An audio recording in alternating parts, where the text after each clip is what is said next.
ಇದು ಬರೀ switch off ಆಲಿಗತ್ತ ನೋಡಿ ಏನಾಗೈತೆ ಇದಕ್ಕೆ ಯಮ್ಮ ಮತ್ತೆ ಸ್ಟಾರ್ಟ್ ಮಾಡಬೇಡವಾ ನೀ ಸರಳ ನೀರೇ ನೋಡ್ಲ ಯಮ್ಮ ನಾ ಭಾಳ ಬಿಸಿ ಇದೀನಿವಾ ಯಾರು ನೋಡ್ರಿ ಹೆಲ್ಪ್ ಮಾಡ್ರಿ ನಮ್ಮ ಅವು ಶಾಣೆ ಹಂಗಾದ್ರೆ ನಾನಾ ಶಾಣೆ ಇದೀನಿ ಕೊಡಮ್ಮ ಫೋನ್ ಹೆಲ್ಪ್ ಮಾಡ್ತೀನಿ ತಿಡ್ತೀನಿ ನಾಕಿನ್ಕಿಂತ ಶಾಣೆ ಇದೀನಿ ಫೋನ್ ಕೊಡು ನಾ ಹೆಲ್ಪ್ ಮಾಡ್ತೀನಿ ಏನು ಶಾಣೆ ಇದ್ದಿ 10ದಾಗ ನಿನ್ಕಿಂತ ಜಾಸ್ತಿ ಮಾರ್ಕ್ಸ್ ನಾ ತೊಗೊಂಡಿನಿ 12ದಾಗ ನಿನ್ಕಿಂತ ಜಾಸ್ತಿ ಮಾರ್ಕ್ಸ್ ನಾ ತೊಗೊಂಡಿನಿ ಯಾಕಂದ್ರೆ ನೀ ಕಾಮರ್ಸ್ ತೊಗೊಂಡಿದ್ದಿ ಸೈನ್ಸ್ ಮಾಡಿಕೇನ ಹೋಗು ನಾ ಸೈನ್ಸ್ ಮಾಡಿದ್ದಕ್ಕೆ ಇಂಜಿನಿಯರಿಂಗ್ ಮುಗಿಸಿ ಕೆಲಸ ಮಾಡಿಕತ್ತೀನಿ ಲ್ಯಾಪ್ಟಾಪ್ ಅದ ನನ್ನ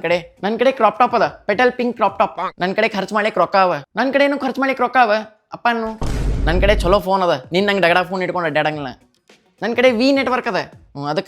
ಅದಕ್ಕೇನದಕ್ಕೆ ನಾ ಇನ್ಸ್ಟಾ ಲೈವ್ ಮಾಡ್ಬೋದು ವಿಡಿಯೋ ಕಾಲ್ ಮಾಡ್ಬೋದು ಆಮೇಲೆ ವೆಬ್ ಸೀರೀಸ್ ಎಲ್ಲ ನೋಡ್ತೀನಿ ಬಫರ್ ಇಲ್ಲಾರ್ದಂಗೆ ಆಗ್ತದೆ ಎಲ್ಲ ಹೆಂಗೆ ಸರಳಿ ಹಂಗೆ ಯಾಕಂದ್ರೆ ವಿದವರು ಬರೀ 6 ಮಂತ್ಸ್ದಾಗ 1 lakh ಟವರ್ಸ್ ಹಾಕ್ಯಾರ ಗೊತ್ತೇನ ನೋಡಿ ಹೆಂಗೆ ಬರ್ತದೆ ನೋಡು ನನ್ನ ಕಡೆ ಒಂದೇನೋ ಅದ ಏನಮ್ಮ ಚಪ್ಪಲ್ ಇಬ್ರಿಗೂ ಬೇಕಾಗ್ಯಾವ ಅನಿಸ್ತದೆ ಒಂದು ಹೆಲ್ಪ್ ಕೇಳಿಕ್ ಬಂದ್ರೆ ನಂದ ತಲೆ ಕೆಡಿಸ್ತಿರ್ಲ ಇದು ಬರೋಬ್ಬರ್ ಮಾಡ್ಲಿಕ್ಕೆ ಆಗ್ಲಿಲ್ಲ ಅಂದ್ರೆ ಆಮೇಲೆ ಮಾತಾಡ್ತೀನಿ ನಾನು ತಗೋರಿ ಯಾರು ಶಾಣೆ ಇದಾರೆ ನೋಡಿ ಬಿಡ್ತೀನಿ ಸರಳಿ ನೀ ಶಾಣೆ ಇದ್ದಿ ನೀ ಹೆಲ್ಪ್ ಮಾಡ್ಬಿಡು ಪದ್ಮಾಕ ನೀ ಶಾಣೆ ಇದ್ದಿ ನೀ ಹೆಲ್ಪ್ ಮಾಡ ಸರಳಿ ನೀ ಶಾಣೆ ಇದ್ದಿ ನೀ ಹೆಲ್ಪ್ ಮಾಡಂತ ಹೇಳಿಗತ್ತೀನಿಲ್ಲ ಪದ್ಮಾಕ ನೀ ಹೆಲ್ಪ್ ಮಾಡಂತ ಹೇಳಿಗತ್ತೀನಿಲ್ಲ ಚಪ್ಪಲ್ ಕೊಡ್ಲಿ ಇಲ್ಲಿ ನಾಲ್ಮ ಏಕಿನ ನಿಮ್ಮ ಅಜ್ಜಿ ತಗಡ